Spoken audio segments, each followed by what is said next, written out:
इस कार्यक्रम के पुण्यार्जक हैं श्री पदमचंद रत्न प्रभा, श्री धर्मेंद्र, श्री देवेंद्र, श्री जितेंद्र जैन, समस्त गदिया परिवार, कोलकाता, बेल्लारी, रायपुर।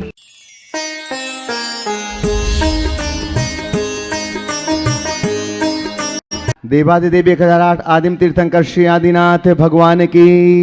दोनों हाथों को आकाश की ऊंचाई में प्रदान करते हुए पूरी चेतना के साथ चैतन्य चमत्कारी गुणायतन मूल नायक श्री चंद्रप्रभ भगवान की, परम शांति विधायक श्री शांतिनाथ भगवान की, चिंतामणि श्री पार्श्वनाथ भगवान की, वर्तमान शासन नायक श्री महावीर भगवान की, 24 तीर्थंकर भगवंतों की, संत शिरोमणि 108 आचार्य गुरुवर श्री विद्यासागर जी महामुनिराज की, आचार्य श्री समय सागर जी महाराज की, गुणायतन प्रणेता शंका समाधान प्रवर्तक भावना योग जनक तरुणाई के प्रखर वक्ता पूज्य मुनिवर श्री प्रमाण सागर जी महाराज की, पूज्य मुनिवर श्री संधान सागर जी महाराज की, पूज्य मुनिवर श्री सार सागर समाधर सागर रूप सागर जी महाराज की।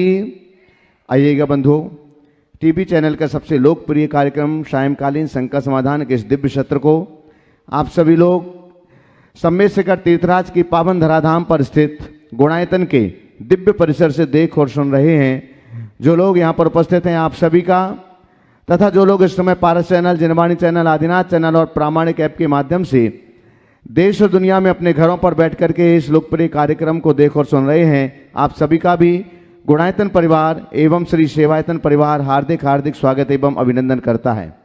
आइएगा बंधुओं, शंका समाधान के इस दिव्य सत्र के लिए हम पूज्य श्री के पावन श्री चरणों में प्रार्थना करें। उसके पूर्व मंगल आशीष ग्रहण करते हैं। दोनों हाथों को जोड़िएगा, आपके लिए भी मंगल आशीष मिले और आपके माध्यम से देश और दुनिया में इस कार्यक्रम को देखने वाले सभी भक्तों के लिए भी मंगल आशीष की छांव प्राप्त हो। हे महाराज श्री, नमोस्तु नमोस्तु नमोस्तु। आइएगा बंधु, हम सभी को मालूम है गुणायतन के इस दिव्यतम परिसर में महाराज श्री सत्संग विराजित हैं और महाराज श्री के चरण पड़ने के बाद से ही लगातार आपके लिए मंगल कार्यक्रमों का सौभाग्य लगातार मिल रहा है। अभी अभी आप सभी लोगों ने पंचकल्याणक का महामहोत्सव मनाया है। आने वाले आषाढ़ मास के आस्थानिक महापर्व पर भी एक बड़ा उत्सव आप सबके बीच आने वाला है। 108 मंडली सिद्धजग महामंडल विधान के माध्यम से सिद्धों की आराधना के रूप में उसमें भी आप सभी ने बढ़ चढ़ करके हिस्सा लिया हुआ है। और भी जो लोग अपने परिवार के साथ में अपना मंडल सुनिश्चित करना चाहते हैं तो आप भी अपने परिवार के साथ में 8 सदस्यों के साथ में सिद्धों की आराधना का पावन सौभाग्य प्राप्त कर सकते हैं और अपना मंडल सुनिश्चित कर सकते हैं। मात्र 2 लाख रुपए की राशि से समिति की ओर से आप सभी के आवास, भोजन, द्रव्य सामग्री और वस्त्र आदि की संपूर्ण व्यवस्था की गई है। तो जो लोग अभी तक आलस किए हुए हैं कि हम उसी समय करेंगे, तो आप अभी से अपना मंडल सुनिश्चित करिएगा ताकि आपकी सारी व्यवस्थाएं समुचित रूप से हो सके। गुणायतन कार्यालय में संपर्क करिएगा और आप अपना मंडल अवश्य सुनिश्चित कीजिएगा। दोनों हाथों को जोड़िए और हम सीधे सीधे चलते हैं शंका समाधान के दिव्य सत्र के लिए आगे बढ़ाने के लिए पूज्यवर मुनि श्री संधान सागर जी महाराज जी के पावन श्री चरणों में नमोस्तु पूर्वक निवेदन। चलते हैं गुरु चरणों में। पावन धाम गुणायतन की इस धरा से शंका समाधान का आज का यह दिव्य सत्र गुरु चरणों में हम सब होते हैं नत, ताकि सभी का जीवन बने समुन्नत। इसी भावना से प्रारंभ करें शंका समाधान का सत्र। आज हजारीबाग से महिला प्रतिनिधि मंडल यहाँ पर उपस्थित है। सरिता जी सेठी हजारीबाग गुरु चरणों में अपना प्रश्न कर रहे हैं। सभी एक साथ हो जाएंगे और उसके बाद में तैयार रहेंगे श्रीमती सपना जैन कोलकाता। नमोस्तु महाराज श्री, नमोस्तु मुनि संघ। महाराज श्री, मेरा एक प्रश्न है कि अक्सर देखा गया है कि अमीर घरों में आजकल माँ बाप को तो वृद्धाश्रम में डाल देते हैं और लाखों लाखों रुपया खर्च करके कुत्ते को पालते हैं, उसके ऊपर भी पूरा खर्चा करते हैं। कहीं ये कारण तो नहीं है कि माँ बाप बोलते हैं, रोकते हैं, टोकते हैं और कुत्ता बेजुबान है, बोलते ही नहीं है, इसीलिए उसको मॉर्निंग वॉक में भी घुमाने ले जाते हैं, पोटी कराने, पेशाब कराने, लेकिन वो माँ बाप के लिए कुछ नहीं करना चाहते, वो वृद्धाश्रम में रख देते हैं या फिर उसके लिए कोई स्टाफ रख देते हैं। ऐसा क्यों महाराज श्री? देखिए, ये एक बड़ा गंभीर विषय है। आजकल आए दिन ऐसे प्रसंग बढ़ते जा रहे हैं। लोग कुत्तों को माँ बाप के से बढ़कर के प्यार करने लगे और माँ बाप को कुत्तों से भी बुरा दुत्कार रहे हैं। ये छीन होती हुई संवेदना का दुष्परिणाम। कम से कम कुत्तों को पालने वाले कुत्तों से सीख ले कि एक कुत्ता जिसे बचपन में कोई 2 रोटी खिला दे तो जिंदगी भर उसके सामने अपना दुम हिलाता है, उसका एहसान मानता है, उसके प्रति वफादार होता है। पर ये लोग उन कुत्तों से भी बदतर हैं जो अपने जन्मदाता, जीवनदाता, संस्कार निर्माता माता पिता की उपेक्षा कर देते। हमारे शरीर का एक एक बूंद खून जिनके कृपा का प्रसाद है, उनकी उपेक्षा ये कतई उचित नहीं है। और ऐसा जो कृत्य हो रहा है उसका परिणाम भी बहुत बुरा है। लोगों को अपने अंदर की संवेदनाओं को जगाना चाहिए। ये बिल्कुल पश्चिमी सभ्यता का अंधानुकरण है। कुत्तों से इस तरह का प्रेम और अपनों से इस तरह की दूरी ये मान करके चलना वो उनके भावी जीवन को बिगाड़ेगी, वो उनके दुर्गति का कारण बनेगी। इसलिए इन सब विषयों के प्रति बहुत गंभीर होना चाहिए। तो महाराज श्री हम लोग को क्या करना चाहिए उसके लिए? देखिए, पहले तो घर परिवार में ऐसे प्रेम परस्परता का वातावरण बनाना चाहिए कि बच्चों में भी वो संस्कार हो। आज बच्चे वो नहीं करते जो हम उन्हें कहते हैं, बच्चे वो दोहराते हैं जो हम करते हैं। आज लोग कहते हैं कि बच्चे माँ बाप की उपेक्षा कर रहे हैं। माँ बाप अपनी छाती पर हाथ धर करके पूछे, सोचे कि उनने अपने माँ बाप के प्रति कैसा व्यवहार किया। आप अगर घर परिवार में चाहते हैं तो इस परंपरा की शुरुआत कीजिए। अपने से बड़ों को सम्मान देना शुरू करें, सेवा का सद्भाव जगाना शुरू करें और प्रेम और परस्परता जैसे मूल्यों को प्रोत्साहित करें। एक दूसरे के साथ रहना और एक दूसरे का साथ निभाना अपना धर्म बना लें। यदि ऐसा करेंगे तो बच्चों पर उसका सार्थक परिणाम प्रभाव पड़ेगा और ये प्रभाव उनके जीवन में बड़ा बदलाव लाएगा। नमोस्तु महाराज श्री। सपना जैन कोलकाता। हजारीबाग से और भी प्रश्न कोई पूछना चाहते? हाँ, सपना जैन। नमोस्तु महाराज। डॉक्टर मुकेश जी जैन। नमोस्तु वे भी महाराज। साथ में रहेंगे। हमारे द्वारा होने वाले अच्छे या बुरे कर्म किस निमित्त से होते हैं और हम उन्हें कैसे नियंत्रित कर सकते हैं, और हमारे जीवन में होने वाली अच्छी या बुरी परिस्थिति किन कर्मों का निमित्त होती है? हमारे द्वारा होने वाले अच्छे बुरे कर्म 2 कारणों से होते हैं। शायद कर्म का मतलब हमारे द्वारा की गई क्रियाओं से है ना, जो हम प्रयत्न करते हैं। हमारे द्वारा होने वाले अच्छे बुरे कर्म के पीछे 2 कारण। पहला, हमारे पूर्व जन्म का संस्कार। जैसा हमारा पुराना संस्कार, कार्मिक संस्कार होता है, हमारे द्वारा वैसे अच्छे बुरे कर्म होते हैं। और इसके साथ दूसरा है वातावरण। हम किस एनवायरनमेंट में रह रहे हैं, वो हमारे अच्छे बुरे कर्म की परिणति को तय करते हैं। संस्कार से हमारी वैसी इच्छा बनती है और वातावरण से हमारा वैसा मनोभाव बन जाता है। इनके कारण व्यक्ति इस तरह के कृत्यों के लिए उत्साहित हो जाता है। हमारे जीवन में जो भी परिस्थितियां निर्मित होती है उनके पीछे कर्म एक बड़ा कारण है। कर्म के साथ अन्य संयोग भी उसमें निमित्त बनते हैं। यदि हम अपने अंतर मन को जगा कर रखें और अनुकूल द्रव्य क्षेत्र काल भाव का आश्रय लें तो ऐसी परिस्थितियों से हम काफ़ी हद तक बच सकते हैं। नमोस्तु महाराज। डॉक्टर मुकेश जी का प्रश्न है, गुरु चरणों में अपना प्रश्न करेंगे। मालपुरा राजस्थान से चंद्रकांता जी जैन। नमोस्तु महाराज जी। मेरा प्रश्न आज की समाज पे छा रही गंभीर समस्या को लेकर है, जो हमारी आने वाली पीढ़ी को पथभ्रष्ट कर अधर्म की ओर ले जाती है। तो मेरा प्रश्न ये है कि हम धर्म की जानकारी तो लेते हैं, क्या अधर्म का ज्ञान भी हमें आवश्यक है कि अधर्म के ज्ञान से हम आने वाली पीढ़ी को पथभ्रष्ट होने से बचा सकें? बिल्कुल सही बात कह रहे हैं। मैं आपसे कहूँगा कि धर्म की जानकारी हमें कम हो चलेगा, पर अधर्म के प्रति हमें पूर्ण जागरूकता रखना चाहिए। मैं तो अक्सर कहता हूँ अधर्म नहीं करना ही हमारा सबसे बड़ा धर्म है। हम अपने आप को अधर्म से बचा कर रखें, धर्म हमारे जीवन में आ जाएगा। इसलिए हमें अपने बच्चों को इस बात का एहसास कराना चाहिए कि हमारे जीवन की सीमा रेखाएं क्या है, हमें क्या करना और क्या नहीं करना। इस भावबोध को जगह देने से बदलाव आता। चंद्रकांता जी जैन, मालपुरा, राजस्थान। गुरुचरण अपना प्रश्न के लिए तैयार रहेंगे। नमोस्तु अनिल जैन, जयपुर। नमोस्तु महाराज श्री मंचासीन सभी मुनिराजों को नमोस्तु मेरा। महाराज जी, मूलनायक भगवान की वेदी में कौन सा यंत्र स्थापित किया जाता है? देखिए, मंदिर में मूलतः अचल यंत्र की तो अनिवार्यता है। किसी भी भगवान को जिन्हें हम स्थायी रूप से विराजमान करते हैं, उनके नीचे अचल यंत्र स्थापित किया जाता है। इसके अतिरिक्त वेदी में कई तरह के यंत्रों की व्यवस्था लोग करते हैं, पर ऐसा कोई अनिवार्य नहीं कि सारे यंत्र रखे हैं। सिद्ध यंत्र और विनायक यंत्र प्रमुखता से रखे जाते हैं, बाकी प्रतिष्ठाचार्यों से पूछ करके रखना चाहिए।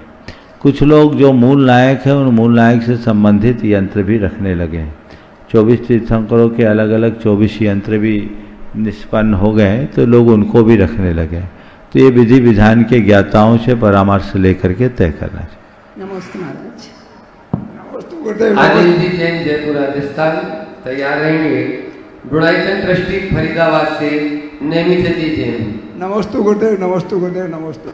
वर्तमान परिस्थितियों में गृहस्थ में रहते हुए अनुकूल धर्म किस प्रकार पालन किया जा सकता है? गृहस्थ में रहते हुए अनुकूल धर्म कैसे किया जा सकता है? गृहस्थोचित कर्तव्यों का पालन करो।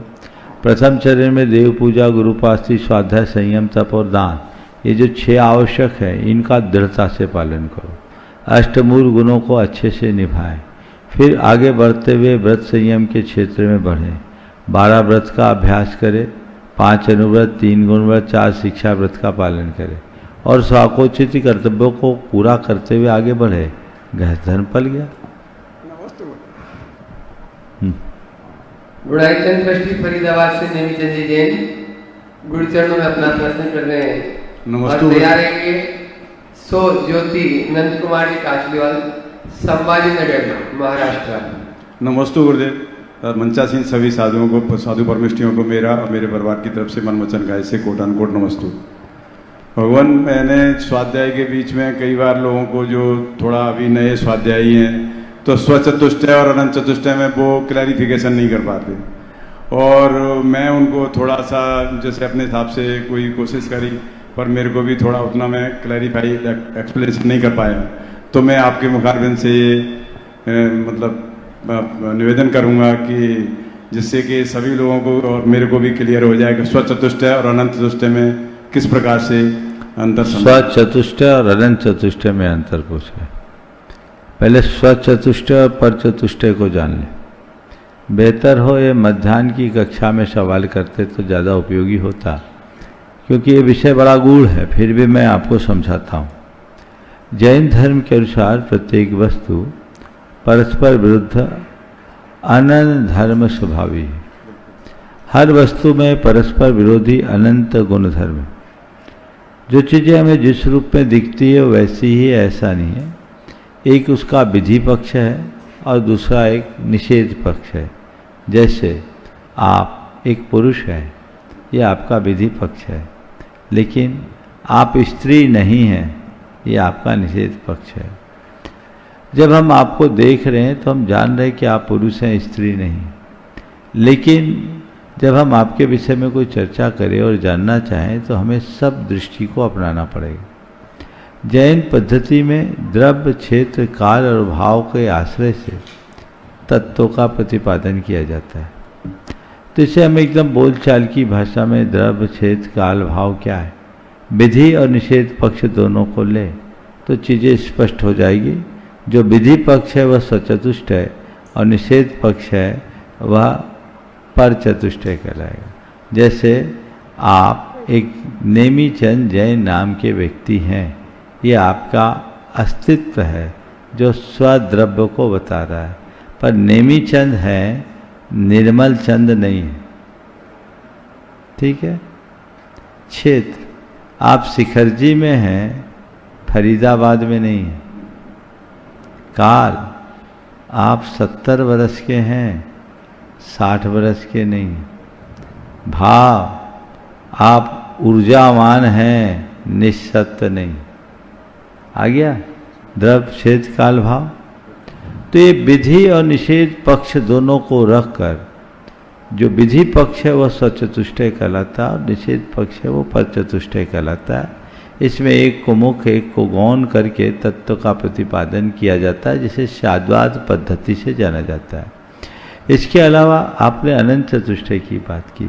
अनंत चतुष्टय अनंत दर्शन, अनंत ज्ञान, अनंत सुख और अनंत वीर, जो सर्वज्ञ परमात्मा को केवल ज्ञान होते ही प्रकट होता, उसका संबंध है। तो अनंत परमात्मा को सर्वज्ञ भगवान के घातिया कर्मों के 6 से प्रकट ये गुण है। इसका स्वचतुष्टय से कोई संबंध नहीं। सर ज्योति काशीवाल संभाजीनगर महाराष्ट्र गुरु चरणों में अपना प्रश्न करना और तैयार रहेंगे। दमोह मध्य प्रदेश से अमन जी दिगंबर।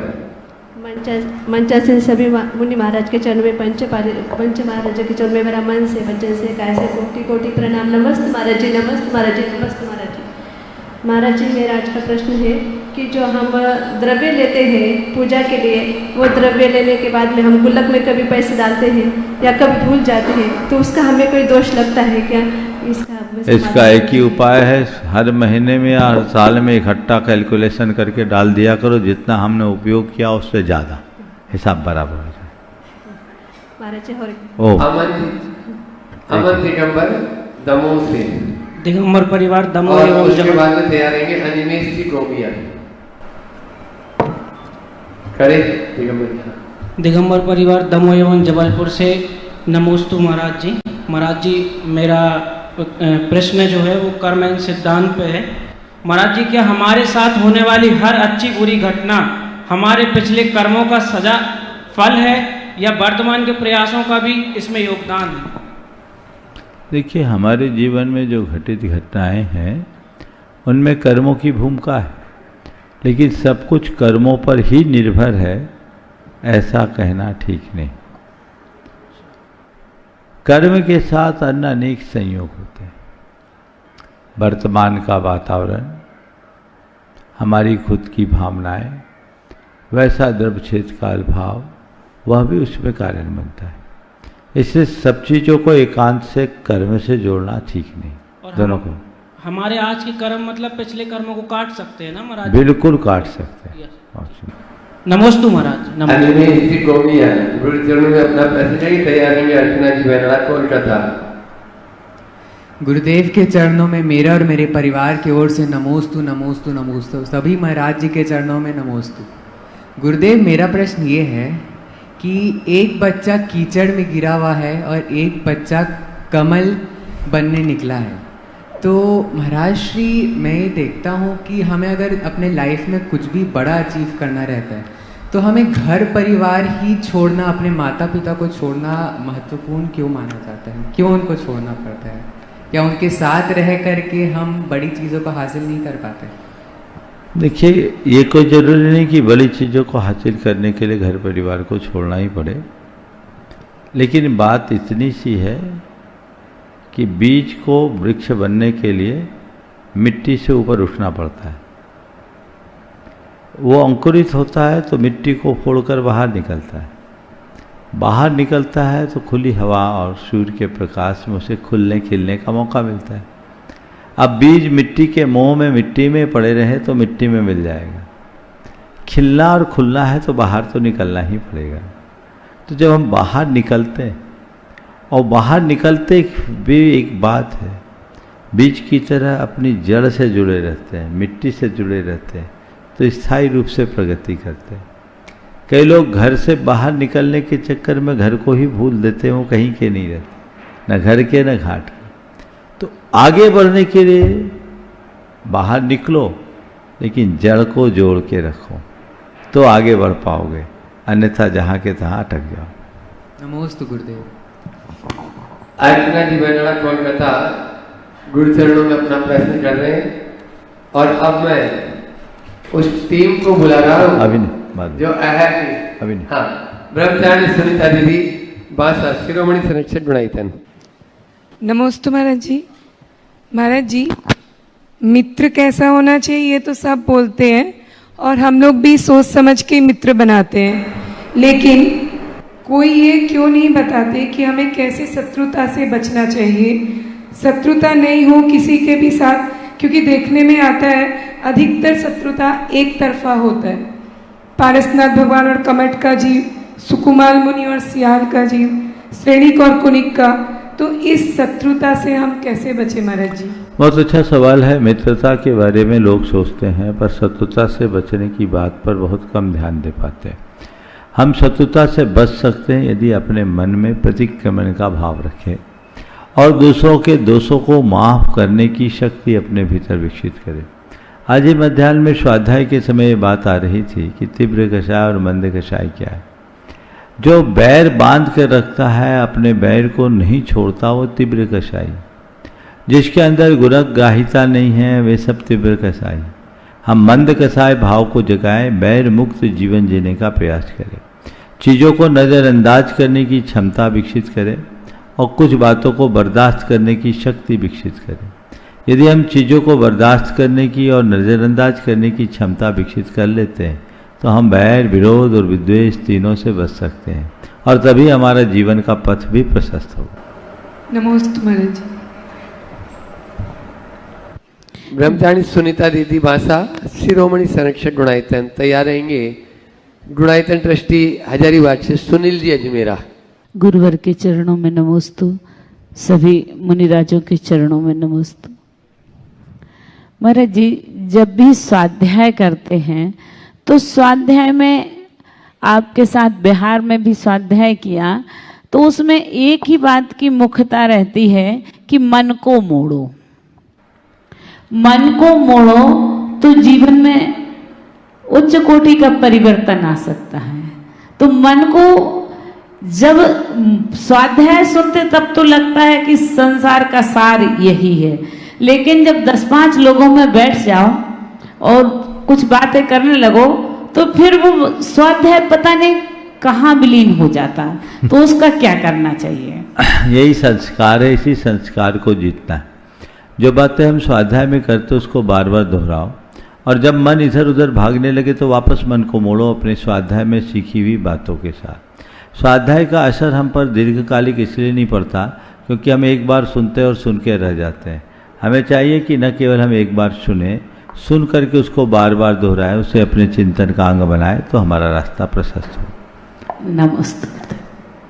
सुनील जी अजमेरा हजारीबाग गुरु चरणों में अपना दर्शन कर रहे हैं। अन्नू जी अजमेरा गया। गुरुदेव के चरणों में साथ में हो जा। गुरुदेव के चरणों में नमोस्तु। पंच बाल यति मुनिराजों के चरणों में दिगंबर जैन पंचायत हजारीबाग का नमोस्तु नमोस्तु नमोस्तु। गुरुदेव, आज के युग में हम लोग बोलते हैं कि माता पिता को लोग वृद्धाश्रम में भेज देते हैं, लेकिन आज हम लोग ये नहीं देखते कि हम अपने बच्चों को संस्कार कैसा दे रहे हैं। और आज जो छोटे बच्चे हैं उनको माता पिता का क्या कर्तव्य है और क्या संस्कार देना चाहिए, उसके बारे में आप विस्तृत बताएं। नमस्ते। बहुत अच्छी बात है। अगर माँ बाप बच्चों को शुरू से माता पिता के प्रति होने वाले कर्तव्यों का पाठ पढ़ाए तो बच्चे कभी नहीं भटकेंगे। मैंने एक बार कहा था कि यदि आप चाहती हों कि आप श्रवण कुमार की माँ बने, यदि आप चाहती हैं कि आप श्रवण कुमार का माँ बने तो सबसे पहले अपने पति को श्रवण कुमार बनने की प्रेरणा दें, क्योंकि श्रवण कुमार के घर ही श्रवण कुमार पैदा हो सकता है। कंस की औलाद तो कंस ही बनेगी। हम बच्चों से जो चाहते हैं वो उनको दिखाएं। बच्चे देख के सीखते हैं। एक परिवार की बात मैं कहूँगा। उन्होंने बताया कि उनका बेटा जो आज लगभग 57-58 साल का हो गया, आज भी अपने पिताजी के पैर दबाए बिना नहीं सोता। पैरों को साफ करता, धोता, उनके पांव फटे रहते, उसमें ऑइंटमेंट लगाता मोनोड्रम, उसके बाद सोता। उसके बाद उन्होंने कहा कि महाराज जी हमने इसका फल भी पा लिया कि मैंने देखा कि मेरा बेटा मेरा करता, मैं अपने पिताजी का करता था, बेटा देख कर लिया तो उसकी आदत हो गई, बिना दबाए सोता नहीं। आज उनके बच्चे अपने पिता के पैर दबाए बिना नहीं सोते।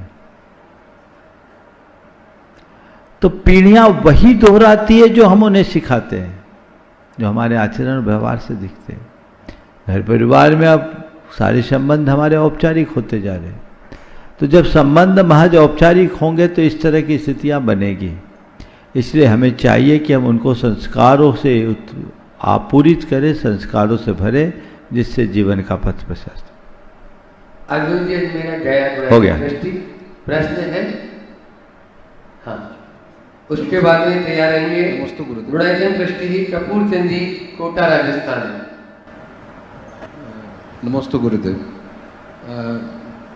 गुरुदेव हम लोग जो नमोकार मंत्र पढ़ते हैं उसमें लास्ट में ओम ह्रीम सम्यक चारित्राय नमः भी बोलते हैं, कई बार मुंह से निकलता है और कई बार सम्यक चारित्र्यभ्यो नमः भी निकलता है, तो उसमें सही?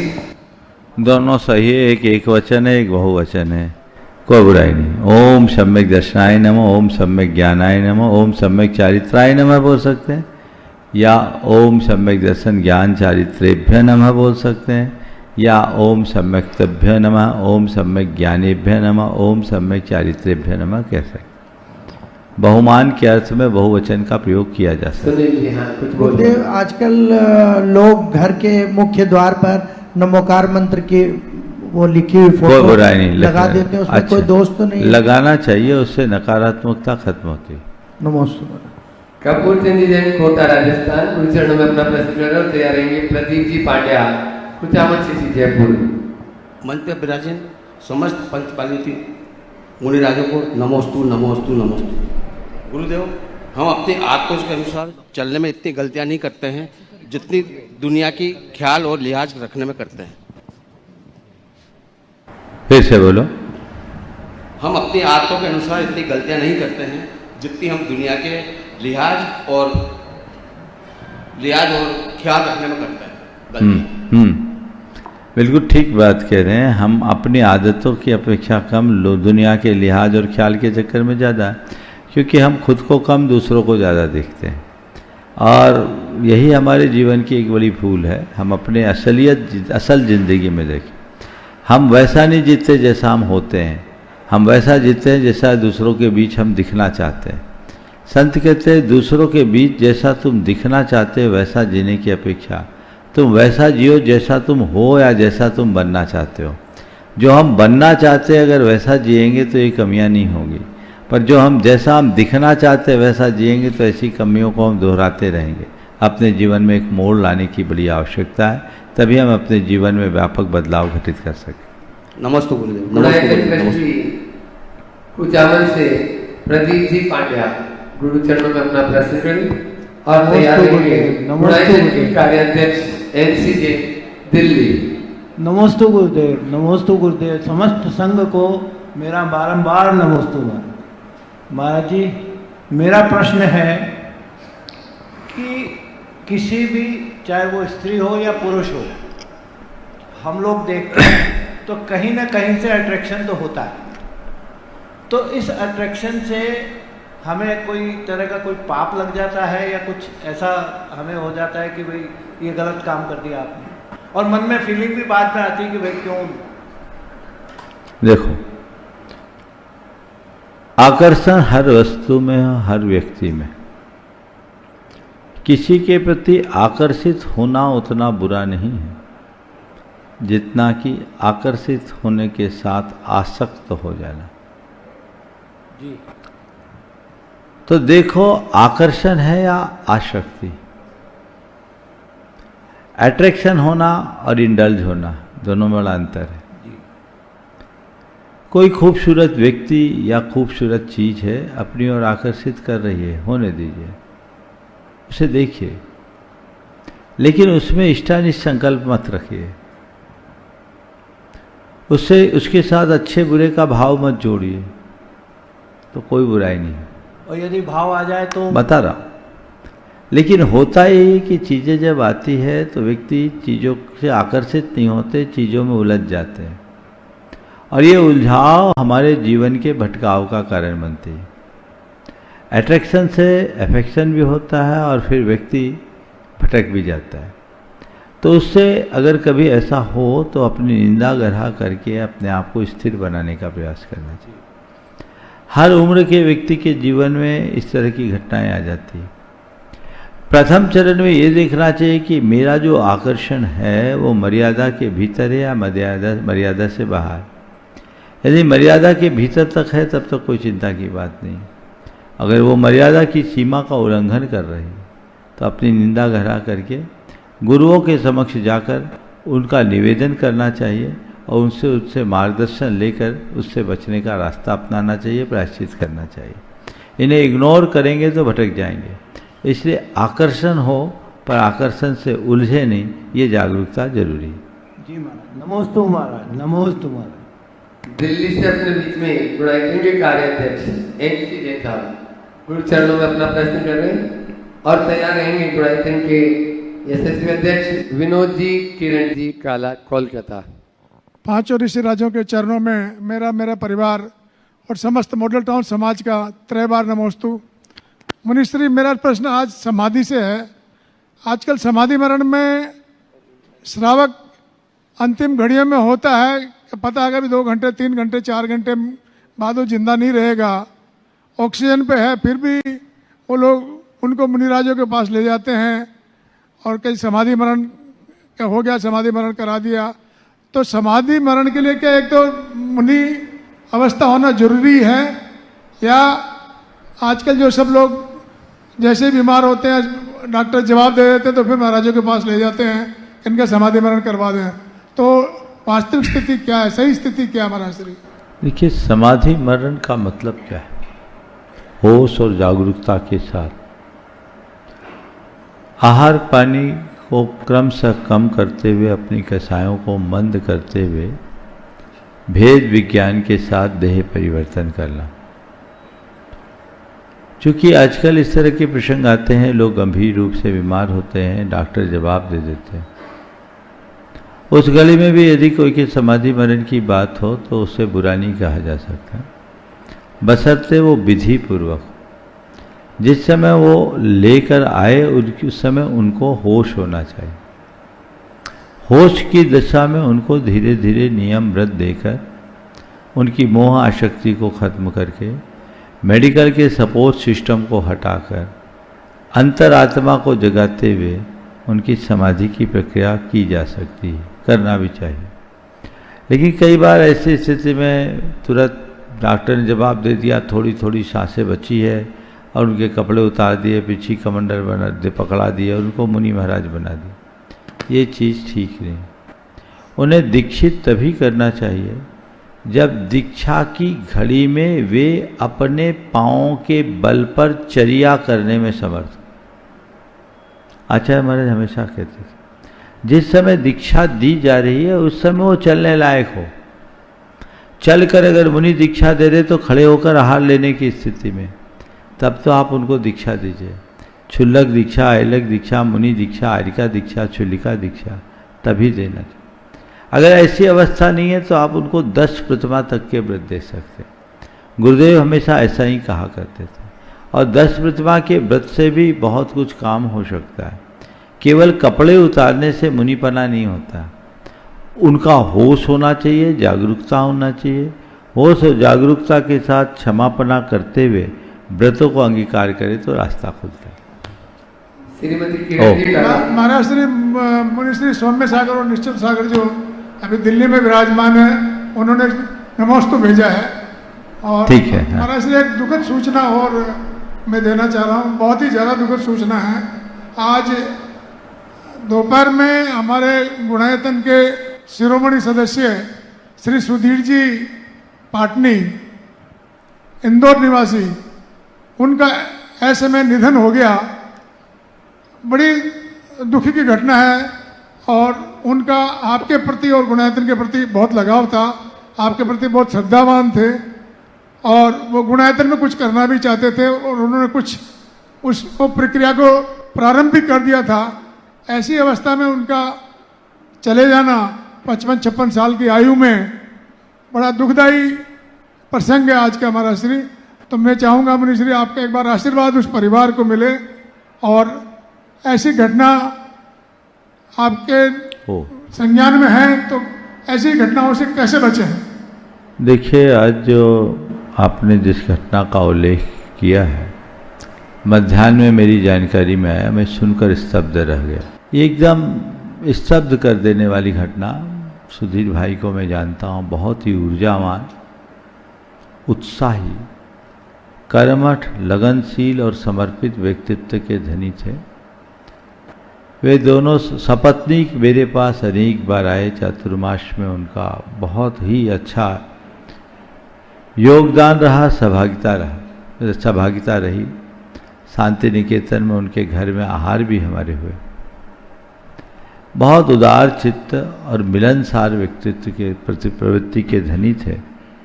पता नहीं ये घटनाक्रम किस तरीके से घटा, इस पूरे के पूरे घटनाक्रम से मैं स्तब्ध हूँ। पहले तो मैं पूरे परिवार को कहूँगा कि इस घटना को, अब जो घटना घट गई, इसे सहन करें। भगवान से प्रार्थना करता हूँ कि सुधीर जी जहाँ भी हैं उनकी आत्मा को शांति मिले, वे धर्म के मार्ग में लगे रहें। अब ऐसी घटनाओं को स्वीकार करने के अलावा हमारे पास और कोई दूसरा उपाय तो है ही नहीं, इसलिए इन घटनाओं को स्वीकार करना चाहिए। मैं पूरे परिवार को बहुत बहुत आशीर्वाद देता हूँ कि विपत्ति में धैर्य का आलम्बन ले। उनके बच्चे भारत से बाहर थे, उनके बच्चे भी स्थिरता और शांति को प्राप्त करें। पूरे परिवार को मेरा आशीर्वाद है। इंदौर समाज भी इससे बहुत आहत है। उनके मन में बड़ा उत्साह और उमंग थी। वे बहुत कुछ करना चाहते थे, जैसा आपने बोला, पर विधि का विधान कुछ और था। आज वो अपने बीच से चले गए। लेकिन एक बात, इस पूरे घटना की पृष्ठभूमि तो मुझे नहीं पता, लेकिन जितनी बातें मुझे जानकारी में आई उस आधार पर मैं एक बात आप सबसे कहना चाहता हूँ। व्यक्ति को सत्संग का प्रेमी बनना चाहिए और सत्संग को केवल सुनना नहीं चाहिए, उसे गुनना चाहिए। चीज़ों को नज़रअंदाज करने और बर्दाश्त करने की शक्ति विकसित करनी चाहिए। आजकल लोग बड़े असहनशील हो रहे हैं और थोड़ी थोड़ी बातों से तीखी प्रतिक्रियाएं हो जाती हैं, और ऐसी प्रतिक्रियाएं जब सामने आती है तो इस तरह की घटनाएं घट जाती हैं। लोग इससे बचे, इससे सीख ले और इस तरह की घटनाएं किसी के जीवन में न घटे, उनको उसके लिए प्रशिक्षित करना चाहिए। हमें परिस्थितियों से जूझने के लिए अपने आप को तैयार करना चाहिए। छोटी मोटी बातों को पचाना चाहिए। आजकल थोड़ी थोड़ी बातों में जिस तरह का रिएक्शन है, मुझे लगता है आजकल की मूवी और मीडिया इसमें एक बड़ा कारण है। हमें इन सब बातों से बच कर के चलना चाहिए। एक बात सदैव ध्यान रखना चाहिए, जो जितना सहन करता है वो उतना समर्थ बनता है। ऐसा प्रयास सब लोग करें। सुधीर जी के जाने का सबको बहुत दुख है। निश्चित इस तरह का तेजस्वी और एक समर्थ युवा अपने बीच से चला गया, तकलीफ तो सबको होती है, लेकिन इसको स्वीकारने के अलावा और कोई रास्ता नहीं है। मैं सभी से कहता हूँ, सबके मन में शांति और सद्भावना आए और स्थिरतापूर्वक इस विपत्ति को सह सके। सभी को बहुत बहुत आशीर्वाद। नमस्ते महाराज। श्रीमती किरण जी विरोधी काला कोलकाता गुरु चरणों में अपना प्रश्न करें और उसके बाद तैयार रहेंगे पुष्पा जी काला पुरुलिया सूरत। नमोस्तु गुरुवर। मंच पर आसीन सभी महाराजों के चरणों में कोटिशः नमोस्तु। महाराज श्री, आज के स्वाध्याय में दोपहर के सत्र में आपने जो स्वाध्याय सामने रखा था और उसके थ्रू जो बातें हम कुछ कानों में पड़ी, तो वो एक जीवन का सार सा उसमें शामिल हुआ सा लगा कि जिस मनुष्य की या जिस इंसान की जितनी ज़्यादा विषयाभिलाषाएं तीव्र होती हैं, वो मनुष्य उतना ही ज़्यादा कसाई या अपने पथ जो पाना चाहता है उससे कोसों दूर रहता है।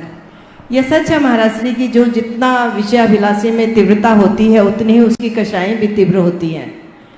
तो ये तो एक संस्कार इस तरह के पड़ जाते हैं कि चाहते हुए भी हम उसको समय पर उतना नहीं दबा पाते जितना कि हमें उसका शोधन करना चाहिए। जैसा कि आपने अपने शब्दों में बताया कि हमें उनका शोधन करना चाहिए, क्योंकि वो तो जो हैं वो तो हैं, पर उसका एक ही उपाय है कि उसे दबा करके रखो या शोधन करो, या उसका शोधन ही शब्द कह सकते हैं, शोधन करना चाहिए। तो महाराज श्री इसके लिए आप नेक्स्ट स्टेप क्या बताते हैं कि वो शोधन कैसे करना चाहिए? देखिए, विषयाभिलाषा हर प्राणी की एक बड़ी दुर्बलता है और ये बात सत्य है। आज दोपहर के स्वाध्याय में यही है कि जितनी अधिक विषयाभिलाषा होती है हमारे अंदर की कषाय उतनी तीव्र होते हैं। अपने कषायों को कम करने के लिए विषयाभिलाषा खत्म करना है और विषयाभिलाषा को नष्ट करने के लिए मन में वैराग्य का भाव जगाना है ताकि हमारा मोह नष्ट हो। वैराग्य का भाव तब जगता है जब चीज़ों की निस्सारता को हम समझने लगते हैं। किसी भी वस्तु या व्यक्ति के प्रति हमारे हृदय में आकर्षण तभी तक लगता है जब तक रहता है जब तक हम उसकी वास्तविकता को नहीं जानते, वो चीज़ें हमें अच्छी लगने लगती है। लेकिन जिस पल हमें पता लगता है कि चीज़ें अच्छी है, लग जरूर रही है पर अच्छी नहीं है, ऊपर से अच्छी है भीतर खराब है, जैसे इसकी असलियत का पता लग जाता है तो फिर उसे कोई कितना भी प्रेरित करे वो उससे प्रभावित नहीं होता। इसी तरह संसार की जितनी भी चीज़ें हैं वो लुभावनी प्रतीत होती है, लेकिन यथार्थ में वो अनुकरण करने जैसी नहीं है। जिस पल ये सत्य समझ में आ जाता है तो फिर लोग उसके प्रति आकर्षित नहीं होते। मोह जब तक होता है तब तक वैराग्य उत्पन्न नहीं होता, विषयाकांक्षा जगती है और कषाय हावी होते। तो विषयों को वैराग्य से और कषाय को ज्ञान से शांत किया जा सकता है। इनको दबाना नहीं है, इनको परिष्कृत करना है। अपने विषयाभिलाषा को आत्महित की इच्छा में मोड़ दो। अभिलाषा वहाँ भी है, जो विषयाभिलाषा है वो हिताभिलाषा में परिवर्तित कर दो और अपने कषायों को ज्ञान से जोड़ दें। तो जो कषाय एक आवेग के रूप में प्रकट होता है वो जीवन को परिवर्तित करने में संवेग बन सकता है। तो हम अगर अपनी चेतना को जगाकर इस तरह का कृत्य करते हैं तो इसका परिणाम सुनिश्चित तौर पर अच्छा निकलता है, वो हमारे जीवन के लिए कल्याणकारी बनता है। तो बार बार स्वाध्याय करने से हमारी चेतना जगती है, हमारा मन मुड़ता है। प्रथम चरण में कदाचित विषयाभिलाषा नष्ट न भी हो तो कम से कम इतना भी लगने लगे कि मैं गलत हूँ, गलती का एहसास होने लगे, तो ये समझना चाहिए कि हमारे अंदर परिवर्तन की शुरुआत हो गई। विषयों के प्रति हे बुद्धि कल हमें विषयों से मुक्त होने का रास्ता बताएगा। तो आज जो लोग विषयों को ही उपादेय मान करके चल रहे हैं वे कभी विषयाभिलाषा से बच नहीं सकते। तो विषयों से मुक्त हो, विषयों से मुक्त होकर के रास्ता पकड़ कर। नमोस्तु महाराज श्री। आगे प्रश्नकर्ता को मैं बुलाऊं, इसी तरह से शंका समाधान का ही सत्र और आगे चलेगा। लेकिन पहले मैं बुलाता हूं उन लोगों को जो गुरुवर के सपनों को अहरनिश साकार करने में रात दिन लगे हुए हैं और केवल मात्र गुरुवर के सपनों को ही नहीं, पूरे देश पूरे विश्व के सपनों को भी साकार करने में अपना पूरा तन मन धन लगा रहे हैं। ऐसे गुणायतन के अध्यक्ष विनोद जी काला, कार्याध्यक्ष NC जैन साहब, CEO गुणायतन के सुभाष जी, कोषाध्यक्ष असित जी बेनाड़ा, NL जैन साहब, सुनील जी अजमेरा, सुभाष जी CEO, वीरू जी छाबड़ा, अन्नू जी अजमेरा गया, सभी लोग और भी जिनके नाम छूट गए हो सभी मंच पे आ जाएं। और हाँ, निर्मल जी कपूर जी जो हर निष्ठ सेवा में लगे रहे हैं, नेमीचंद जी फरीदाबाद गुणायतन ट्रस्टी,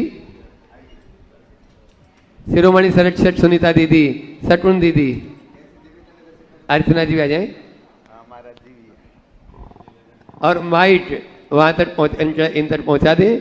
वे अपना निवेदन गुरु चरणों में करना चाह रहे हैं।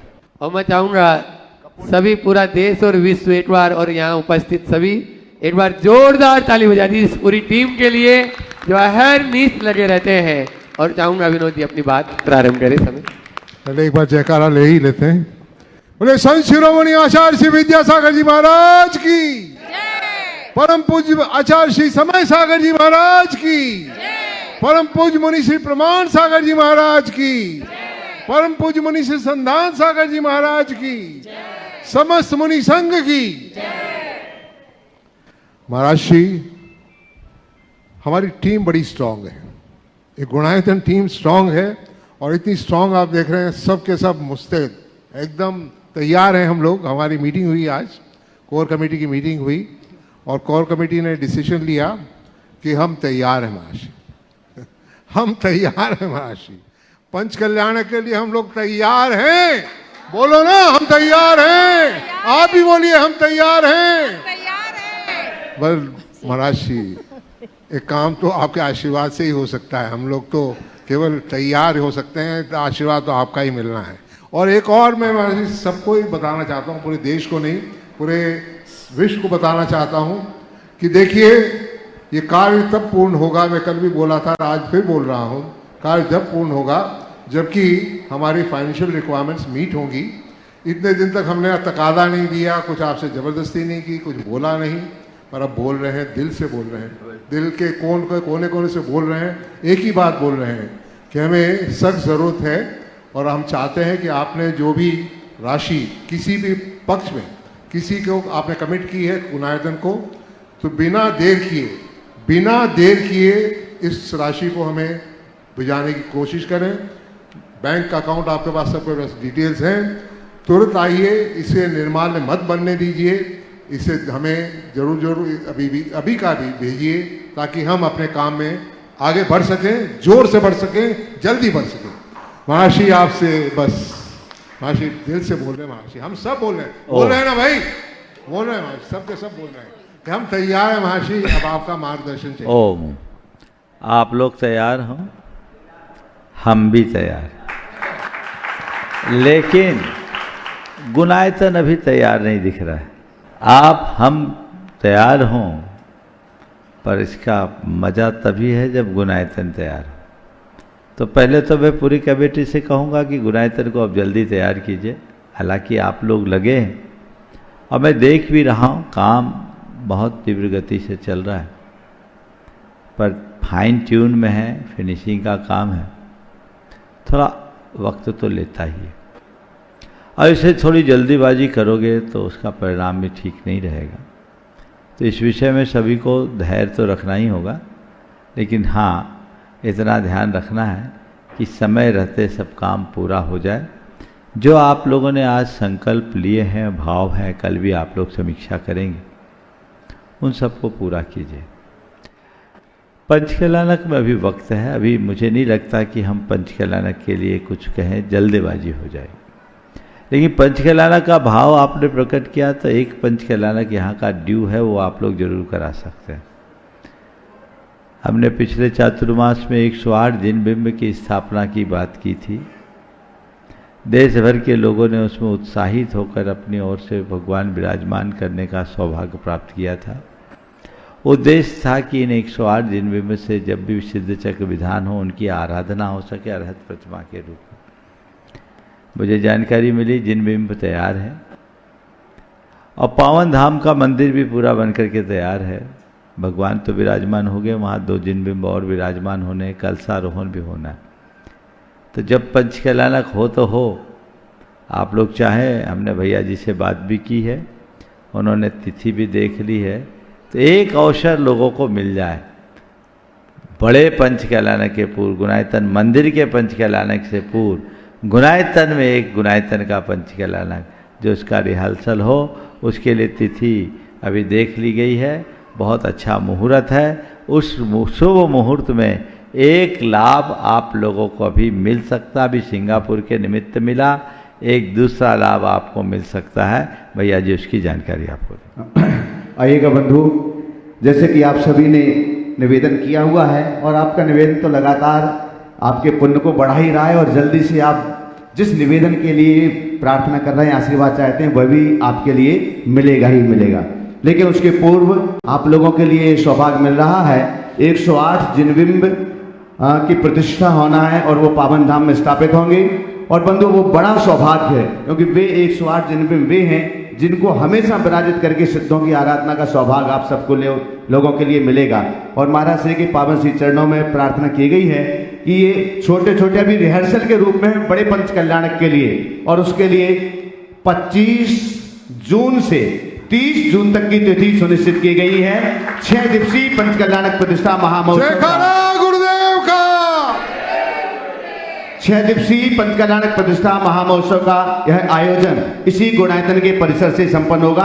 25 जून से 30 जून तक का यह आयोजन मैं उन सभी दान दातारों से, पुण्यार्जकों से जिन्होंने 108 प्रतिमाएं विराजमान करने का संकल्प लिया था, हाकी कार्यालय से आपसे संपर्क किया जाएगा। लेकिन उसके अलावा पूरे भारतवर्ष में रहने वाले सभी लोगों से कि जो भी लोग उस समय अनुकूलता है जिनके जीवन में, तो ये आपके जीवन का सुनहरा अवसर है। पात्रों के रूप में, महापात्रों के रूप में, माता पिता, सौधर्म कुबेर आदि के रूप में भी ये सौभाग्य है, क्योंकि ये जिनबिंब साधारण नहीं है। जो पंच कल्याणक प्रतिष्ठा होगी ये वे जिनबिंब है। जब तक महाराज श्री के द्वारा संस्कृत का शिक्षक महामंडल विधान होता रहेगा यहाँ जहां कहीं भी, तब वे जिनबिंब आपके द्वारा जो रजत चैत्यालय हैं उन चैत्यालयों में विराजमान होकर के उनकी आराधना होगी। इसलिए एक विशेष पंच कल्याणक प्रतिष्ठा महामहोत्सव है 25 जून से 30 जून तक के लिए। महाराज श्री के पावन चरणों में प्रार्थना। देखिए, जयकारा गुरुदेव का। ये बहुत अच्छा सुयोग है और ये पंच कल्याणक की घोषणा तब हो ही गई है।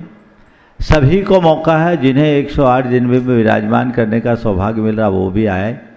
और ये निश्चित बड़े पंच कल्याणक में सबको मौका मिलेगा नहीं, इसलिए आप खूब उत्साह के साथ अपने हाथों प्रतिष्ठा में सम्मिलित हों।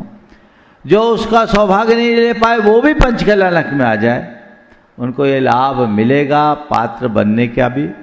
अभी हमने जब सिंगापुर के निमित्त होने वाले पंच कल्याणक के प्रारूप को देखा तो मुझे लगा ऐसा प्रारूप भी समय समय पर प्रवर्तित होते रहना चाहिए। और यहाँ सिद्ध चक्र विधान होना है तो बहुत अच्छा सुयोग है। इन्हीं जिनबिंबों की आराधना से सिद्ध चक्र महामंडल विधान संपन्न होगा। और ऐसा जो अभी भैया जी ने कहा, जहाँ महाराज नहीं, जहाँ भी आवश्यकता होगी श्री जी को, आप लोगों को घोषणा भी उसी हिसाब से की गई है और उसकी पूरी परिकल्पना सिद्ध चक्र विधान के निमित्त सिद्ध चक्र विधान में की गई थी। तो ये एक अच्छा मौका है, आज से ही पूरे देश में संदेश दे दे। और सिद्ध चक्र महामंडल विधान के पूर्व जो 25 से 30 जून में है और 21 से 29 जुलाई में सिद्ध चक्र महामंडल विधान जो आएंगे सो आएंगे, 1 महीने का अंतर है। निश्चित उसमें बहुत सारे ऐसे लोग भी हैं जिनके भगवान भी है और उन्हें मंडल भी लिए हैं। हो सकता है उनको 2 बार में आने में असुविधा हो, लेकिन फिर भी जिसको जैसी अनुकूलता मिले लाभान्वित हो। और ये तो मौके हैं, अच्छे मौके, जहाँ से मिल जाए उसका लाभ लेना चाहिए, क्योंकि समय की अनुकूलता उसी में है। इसलिए आज से ये खबर सब जगह पहुंचा दे कि एक अपूर्व पुण्य लाभ का मौका सबको प्राप्त हो रहा है। हम पंच कल्याणक की पूरी प्रक्रिया में सहभागिता देकर अपना मार्ग प्रशस्त कर सकें, अपने जीवन का कल्याण कर सके। समय हो गया। एनएल जैन साहब चलिए, एक उनको पहले बोल खड़ा कर रखा है। बोलिए, आप बोलिए। महाराज जी के चरणों में नमोस्तु नमोस्तु नमोस्तु। मंचासीन परासीन सभी महाराज के चरणों में नमोस्तु। इसके बाद एनएल, हाँ जल्दी से सवाल करिए। महाराज जी, मेरा प्रश्न है कि आजकल बड़े बड़े शहरों में सभी सोसाइटियों में रहते हैं, तो सोसाइटी में तो सारे पर्व मनाए जाते हैं, गणेश चतुर्थी हुआ, नवरात्रि हुआ, ये सब, तो उन पर्वों में हम लोगों को इन्वाइट किया जाता है, तो हम लोग जाएं या न जाएं? जाते हैं तो भी मन नहीं मानता जाने को, लेकिन न जाएं तो वो भी सोसाइटी में रहने से अच्छा नहीं है। बहुत सारी क्रियाएं हैं, आप लोगों को अपने विवेक से करना चाहिए। ऐसे जाए और संजय जी काफी बात बोल रहा था, समय हो गया। मंच पर सभी गुरुओं को सादर नमन वंदन। भारत से एक छोटी सी जिज्ञासा है, एक अंतस की ध्वनि को कैसे सुने और समझने, उसके लिए प्रयास। एक बहुत सरल सा प्रयास है, दोनों कान में उंगली डालो, कुछ देर मौन रहो और अपने कान की ध्वनि को सुनने का अभ्यास करो कुछ दिन के लिए। और एकदम निश्चेष्ट आती जाती सांसों को देखिए। विचार आ रहे हैं तो विचारों में बहे मत, उनके केवल दृष्टा बने। आपको एक अच्छा लाभ होगा। समय हो गया है, नंबर आपका छपते छपते आया। ये सवाल खड़े रखे, फिर इस पर चर्चा करेंगे। बोलिए अहिंसा परमो धर्म की।